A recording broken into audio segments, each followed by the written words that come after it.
सकाळी 9:30 वाजताच्या सुमारास फायर ब्रिगेडच्या मदतीने तिन्ही युवकांचे मृतदेह विहिरीतून बाहेर काढण्यात आले।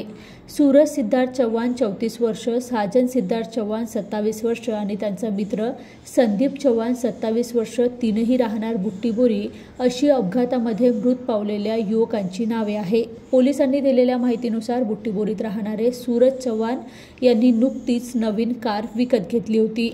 सूरजला कार चालवता येत होती। त्याने आपला भाऊ साजन चव्हाण आणि चुलत भाऊ संदीप चव्हाण यांना कार शिकवण्याचे आव्हान दिले होते। त्यानुसार सोमवारी रात्री 10:30 वाजताच्या सुमारास बुट्टीबोरीतील बालभारती मैदानावर कार शिकण्यासाठी तीनही युवक गेले होते। मैदानावर कुणीही नसल्यामुळे सूरजने आपला भाऊ साजन याच्या हातात कार दिली आणि तो शेजारी बसला।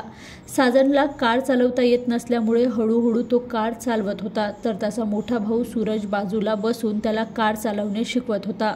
मैदानावरील जमिनीलगत असलेल्या विहिरीजवळ कार जात असल्याने बघून सूरजने साजनला कार थांबविण्यासाठी ब्रेक दाबण्यास सांगितले, मात्र साजनने ब्रेकऐवजी एक्सलेटर दाबल्यामुळे कार वेगात जाऊन थेट विहिरीत कोसळली। विहिरीत जास्त प्रमाणात पाणी असल्यामुळे कार पाण्यात बुडाली आणि तिन्ही युवकांचा जागीच मृत्यू झाला।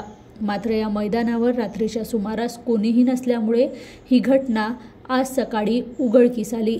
मंगळवारी सकाळी 9:30 वाजताच्या सुमारास एका युवकाला या घटनेबाबत माहिती दिली। त्याने बुट्टीबोरीचे ठाणेदार प्रताप भोसले यांना माहिती दिली। त्यांनी अग्निशमन दलाला प्राचारण केले। विहिरीत खूप जास्त प्रमाणात पाणी असल्यामुळे कारमधील मृतांना काढणे शक्य नव्हते, त्यामुळे विहिरीतील पाणी उपसा करण्यासाठी अग्निशमन दलाने प्रयत्न केले।